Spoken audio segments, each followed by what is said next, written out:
Solidarity forever. Solidarity forever. Solidarity forever. For the union makes us strong. Hi, I'm Chuck Weissmiller. I'm the Vice Secretary for the Greater Kansas City Industrial Workers of the World, and this is building and managing an effective event presence. Basically, how do we show up at events and what do we do and all that. So let's get to it. So what is an effective event presence? It's being present at events where our targeted demographic is going to be. It's being visible, approachable, and accessible. It's being knowledgeable about your cause, representing your organization to your established standards, and your main duties are distribute literature, sell merch, and sign up new members. So it's basically just being there and representing your cause. In this case, the One Big Union. So it's a table that we did at a rally against Janus, so we put together in less than a week. We're going to talk a little more about that here in a little while. So moving on. So most important thing about tabling, know your stuff. You have to know what you're talking about no matter what subject you're getting into. So here we're talking unions, tenant unions, worker unions, so you need to know how those are formed, what the IWW does, and involvement in that. It requires knowledge about your cause. You need to be confident that your knowledge is on point and that you're an authority in the subject. If you don't feel confident about something you're telling someone, ask somebody else, whether that's somebody else at the table, the internet, Google. We all got smartphones. Look at some literature, some stuff you got, maybe sitting on the table, but find out together. It's always better to admit ignorance and find out together than to tell people, bad info. So when you're tabling, you want to be friendly, you want to be approachable, you want to be knowledgeable, you want to be professional, and you want to be respectful. This is some common sense stuff. You're representing an organization, so you need to do that to the best of your ability. You don't want to be arrogant or condescending or rude or unavailable or unprofessional. The first two are really difficult to not be when you're confident in your knowledge. We'll talk about that a little while too. But just remember to be somebody you'd want to talk to if you were to come up to a random table at an event. So remember, you're representing the organization, so you're the first impression. First impressions matter. At an event, you're the face of the local, so make sure that people like us because of your actions. How you interact with the public will shape their perception of our organization. So if you come off as cold and stiff and unfeeling, they're going to think we're all that way. If you come off as friendly and energetic and we're going to get things done, they're totally going to pick up that vibe and they're going to think we're all that way, which we are. So you also want to represent the organization professionally. Probably want to not curse, try to keep any politics not involved directly into our cause out of it.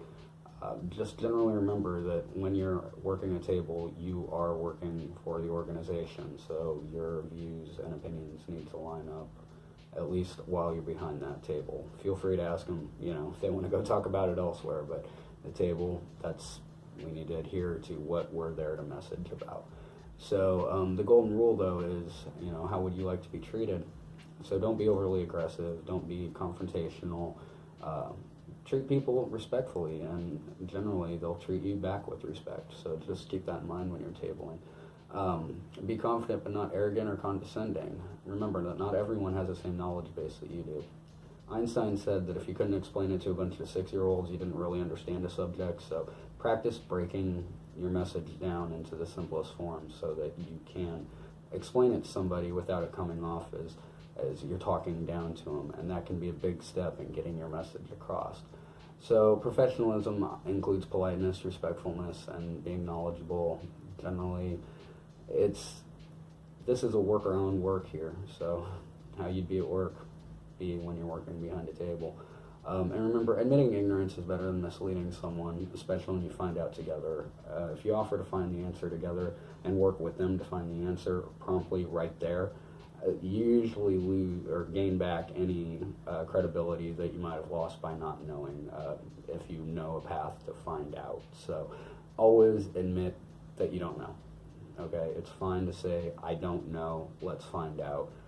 People will respect you a lot more for that. and also be open, because you may find out something that you didn't expect. So knowing your crowd is a key of any part of interaction with the public. First thing you learn in any speech or communications class. So knowing your demographic helps with interactions. It helps you tailor your message to any particular demographic you're working with. Your demographics can change based on events. You'll have a radically different crowd at a First Friday's event than you would at the People's Market, which is mainly a leftist crowd at the moment. So you can tailor your message if you know your crowd. There are some demographics that won't ever be receptive to the message we're putting out there. Don't waste your time. Don't be rude. Be respectful, but don't waste time and effort. Focus on people that we can convert. And be prepared for pushback from opposition, and have strategies in place how you're going to deal with it if somebody comes up and starts telling you how great right to work is or how bad unions are for the world. Have some talking points on hand, and remember though, don't be rude. Be respectful. So if you know your demographic, you can tailor your table's theme and or message to the crowd. This requires you to do research beforehand to determine what route to take. This could be contacting your venue and kind of getting a feel for the people who come in there. This could be checking out previous events on Facebook that happened at that venue or with that particular group.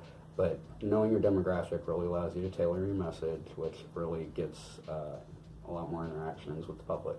So when you design your table, keep those demographics in mind, and when you're selecting the literature and stuff to go on the table, look for stuff that you think people in that demographic would find appealing. So knowing your demographic is a key. So you got to know your venue too.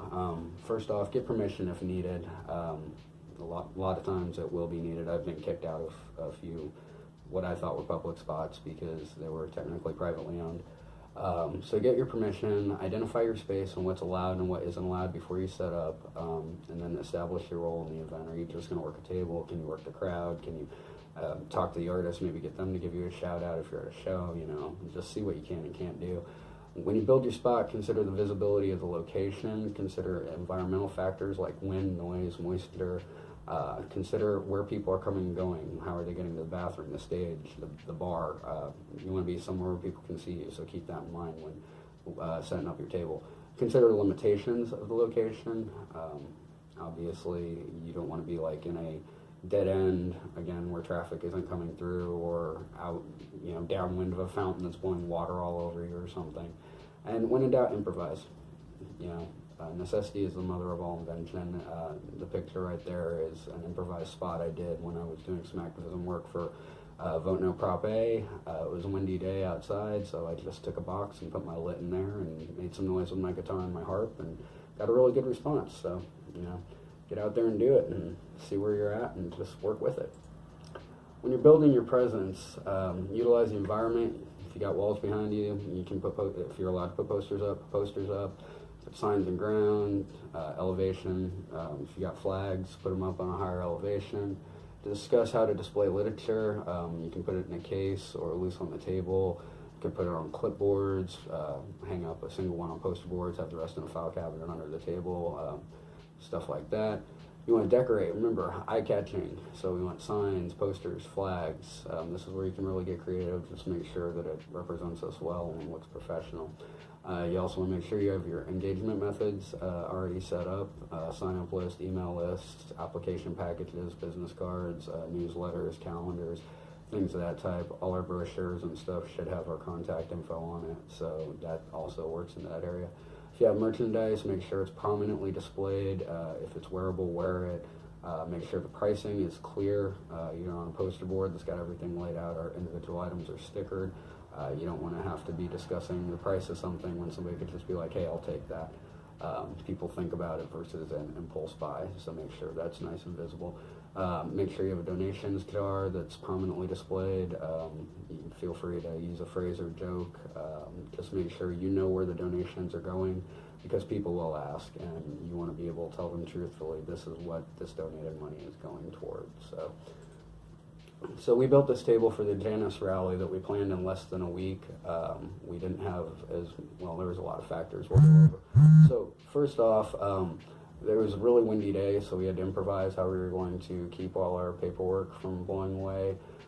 We didn't have enough tables. We would have preferred to have spread out more, but again, we planned this rally in like 5 days, so something had to give. We didn't really have a good literature distribution system, again, because of the wind. We could have cleaned up the appearance a bit, gotten a tablecloth and or some signs or flags, and then we could have figured out a better way to store, or for storage, for all our various things, our water and our paperwork. One pro tip, if you have cute kids that can come hang out at the table, bring them. Those are my cute kids. They were really good for bringing in the crowd. Remember, visual, loud, kids do it all. So get noticed. How you get noticed is just by getting noticed, whether it's through music, speeches, noisemakers, visual artists, hula hoopers, jugglers, whatever. Just get people to look at, your table and get their attention. Talk to everyone who comes by, even if it's just like a polite hello, how you doing type thing, but respect if they don't engage. Have a nice day goes a long way. Don't get dejected or despondent if people don't engage. It is a numbers game, and you don't know how many people will actually come back or loop back around on social media or whatever. Just stick at it. Be tenacious. Most of all, have fun. We're working for a very serious cause here. We're doing a very, very serious thing for labor here. But we have to remember, we fight for bread, but we fight for roses too. So, get out there. I'll see you guys in the trenches. Chuck Weissmiller. This is the Greater Kansas City IWW tabling presentation. Solidarity forever. There is power in the band of working men when they stand hand in hand. That's a power that must rule in every land. One industrial union grand.